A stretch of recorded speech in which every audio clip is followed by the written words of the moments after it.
Ako to vyzerá, keď začiatočník vyskúša prvýkrát v živote celoodpružený bicykel, to dokonca na traili, bude ho vedieť ovládať a bude sa chcieť vrátiť naspäť na hardtail. Svoj Rocky Mountain. Pohodlnejšie, keď som išiel, necítil som úplne každý koreň, mohol som ísť istejšie. Tam sa mi stalo, že mi aj spadla reťaz. Je to príjemnejšie, no skrátka necítim až tak každý povrch. Ivo, ohodnotil som ťa ako začiatočníka, v prvom rade je to pravda? Stále to platí, si myslím. Stále to platí. V minulosti sme trénovali aj na pump tracku, aj v lese, rôzne techniky, brzdenie, základný postoj, zákruty.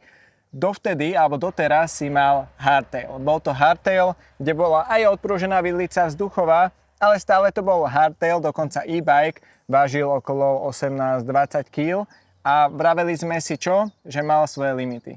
Áno, už bolo cítiť potom neskôr, že asi by bolo treba sa posunúť. Akože nehovorím, že som bol najviac profi alebo čo, ale už to bolo také, že tam sa mi stalo, že mi aj spadla reťaz. Jednoducho z toho, že sme na Luke skúšali základný postoj, sme sa už presunuli aj na nejaké traily, aj na pokročilejšie techniky, manuál, bunny hop, aj dokonca na traily, kde sú kamene a korene. A tam sme zistili, že jednoducho nie, že ten limit je naplnený. Áno, dalo by sa ďalej proste brúsiť tie traily s takým bicyklom, ale že keď Ivo vyskúša celoodpružený bicykel, či to zmení tú jazdu, či to tú jazdu zlepší a či koniec koncov sa naučíš tú techniku rýchlejšie. Tieto videá natáčam iba pre teba, aby som sa mohol neustále zlepšovať, natáčať ďalší zaujímavejší obsah, potrebujem tvoju pomoc. Daj mi prosím odber, trvá to 5 sekúnd, je to zadarmo, mne to veľmi pomôže a tebe neunikne žiadne ďalšie video. Poďme späť na obsah. Rovno som dal Ivovi svoj Rocky Mountain, Altitude, Powerplay. Ako hodnotíš ten bicykel, Ivo? Lebo presne sme sa bavili a srandoval som hore kopcom, že ty, že musím si tú páčku a nevedelo ti proste napadnúť to slovo, že teleskopická sedlovka. Smial som sa, že urobíme niekedy video o tom, že slovná zásoba nebajkera versus bajkera, ale nie, ide o to, že naozaj ty máš také autentické pocity, vieš to popísať, pretože prvýkrát si jazdil na celoodpruženom bicykli, dokonca vlastne aj na e-bajku. Na e-bajku si bol aj doteraz, takže predpokladám, že to, že si na e-bajku zmena až tak nebola.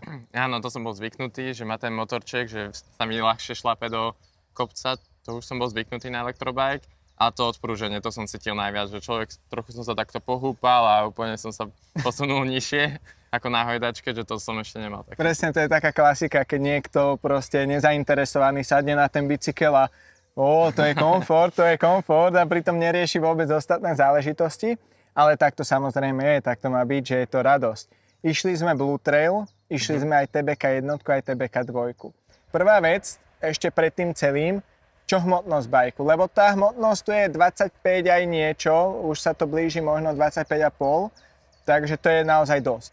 Takže keď som to skúšal zvihnúť, že áno, cítil som ten rozdiel, ale priamo keď už som jazdil, si myslím, že ma to nejako negatívne neovplyvňovalo, že práve som mal možno takú väčšiu stabilitu, že bol pevnejší ten bicykel a že akože tá váha samotná mi nevadila, že keď šlapem a je to elektrobike, tak mi to neprekáža. A najväčší rozdiel som cítil, hej, že keď sa húpem na nečisto, tak hej, sa hojdám, ale že cítil som to už aj na tých koreňoch, že je to príjemnejšie, no skrátka, necítim až tak každý povrch proste a... Možno, že keď si na rovine, áno, zatlačíš do toho bicykla, pekne to prúži, ale ako náhle si v teréne, tak to prúženie je aktívne, pohodcuje tie nerovnosti a tá jazda je komfortnejšia, príjemnejšia. Istejšia. Aj tak, to presne. Ja by som chcel povedať ešte každému divákovi, aj Ivo, rovno aj tebe, že toto za nami nie je ideálny bike. Má 25,5 kg, čo je naozaj akože slušná hmotnosť. Je silný ten motor. Je v podstate naozaj, ten bicykel má vysoké zdvihy, je to také agresívne enduro.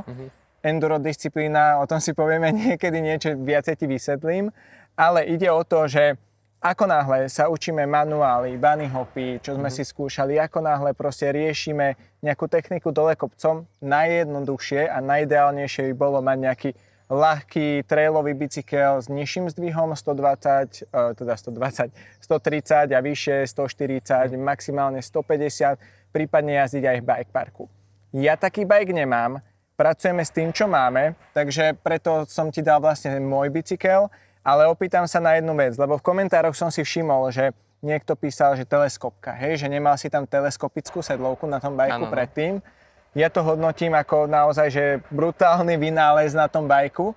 Ako ti to prišlo byť tu? Že vlastne hore si šlapal v peknej pozícii, dole, keď si išiel z jazdy, si to dal dole a zrazu máš nad tým priestor. Akože určite to pohodlné, však keď som úplne sedím na zemi, tak proste neviem reálne šlapať poriadne, keď ideme akože tie medzipasáže.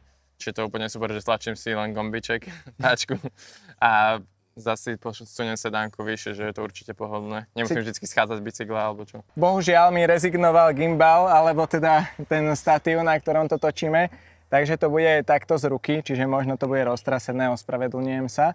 Čiže zjednodušíme si to, alebo zhrňme si to, teleskopka určite palec hore. Jasne. Čo sa týka prúženia, tak tam si to sa cítil naozaj, že istejší, komfortnejšie to bolo?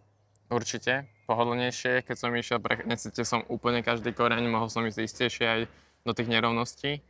A celkovo, akože bol to pre mňa nový bike, tak som si musel zvyknúť aj na brzdenie, aj na akože citlivosť, riaditok, že bola to trošku zmena, ale podľa mňa po chvíli som si na to zvykol. A určite je to o niečo úroveň lepší bike.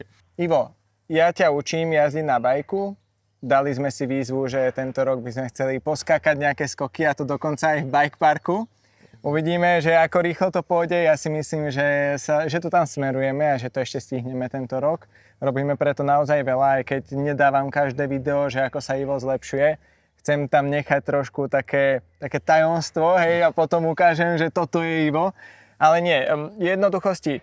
Jazdíme zatiaľ aj tak jednoduché traily. Hej, že tu až tak ten rozdiel nepocítiš, ako keď pôjdeš na nejakú naozaj drsnú a náročnú trať na hardtaily versus na celoodpruženom bajku. Ale prešli sme Blue Trail, prešli sme TBK 1, TBK 2. Ako si sa cítil, keby si to porovnal, že na Bluečku a na TBKčkách? Aký bol ten rozdiel? Keď sme išli ten Blue Trail, tak bolo to podobnejšie ako viac tomu pump tracku, že tam bolo viac vlnoviek, viac klopených zákrút a menej nejakých nerovností na traily. A bolo to akože rozdiel medzi pump trackom bol, že to bolo dole kopcom. Jasné. Že bolo to trochu iné v tom, že síce som musel robiť ten pohyb ako na pump tracku, ale zároveň nie tak, aby ma to akože šialene zrýchlovalo. To som sa musel učiť. A potom na TBKčkách, tak tam bolo určite viac nerovností, mohol som viac aj zrýchliť ten bike, čo som na tom Blue Traili nemal možnosť. Tam bolo také menšie zákruty, užšie zákruty a tu som sa mohol trošku aj zistiť tú rýchlosť bicykla na niektorých úsekoch, ale musel som teda tie nerovnosti nejako udržať. Že neodskakoval ti ten bicykel až tak ako hardtail? Až tak nie, akože z toho, že som nepoznal až tak ten trail dobre, že nevedel som, čo ma čaká, tak som si párkrát akože nevypočítal dobre, že aj ty si mi vravel, asi vidia aj diváci, že som párkrát išiel moc do tej klopenej vysoko, niekedy nízko a tak ďalej, že párkrát som ale nevychytal ideálnu stopu, ale tak to podľa mňa aj tými mojimi reflexmi ešte, že nie som tak, ešte to nemám tak zautomatizované, ale aj tým, že som ešte malokrát bol ten trail. Tak ako sa snažím trénovať Iva, tak samozrejme trénujem aj všetkých mojich klientov, pretože mám vlastnú školu jazdy a techniky z Jazdito. Ak chceš jazdiť lepšie, rýchlejšie, prípadne sa naučiť skákať, link máš dole v popise. Organizujem individuálne aj skupinové tréningy a keď tie už sú plné, môže sa prihlásiť ako náhradník. Zjazdi to, link je dole v popise. Že čo sa týka toho odskakovania, tak áno, že bol to pevnejší bicykel, že na hociakom korienku ma to teraz nevyhodilo, alebo na kameni. Že ja to volám presne, alebo cyklisti, že mal grip.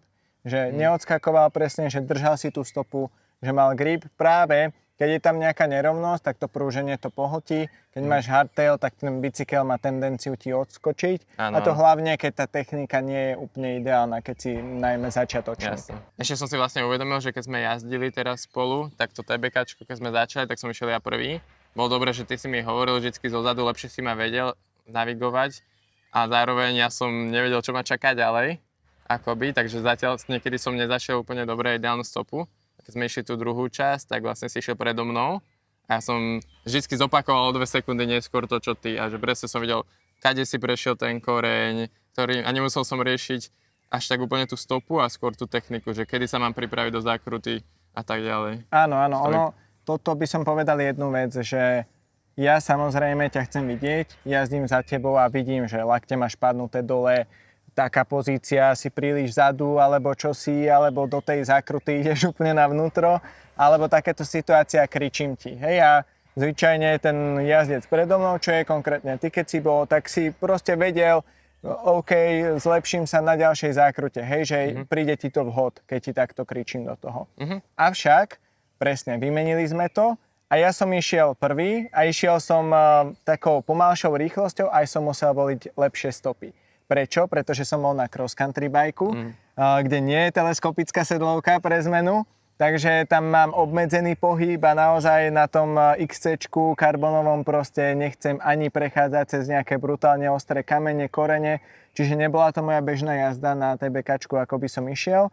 Ale išiel som trochu krajšie, opatrnejšie a pomalšie. Ty si išiel opatrnejšie akurát a ja som išiel tak, že najrýchlejšie v podstate, čiže sme to boli je presne to, že akurát si to sadlo, čo je úplne super, že ja som sa viezol, dával som pozor, na druhej strane ma to aj bavilo, lebo na tom XC-čku je to niečo iné.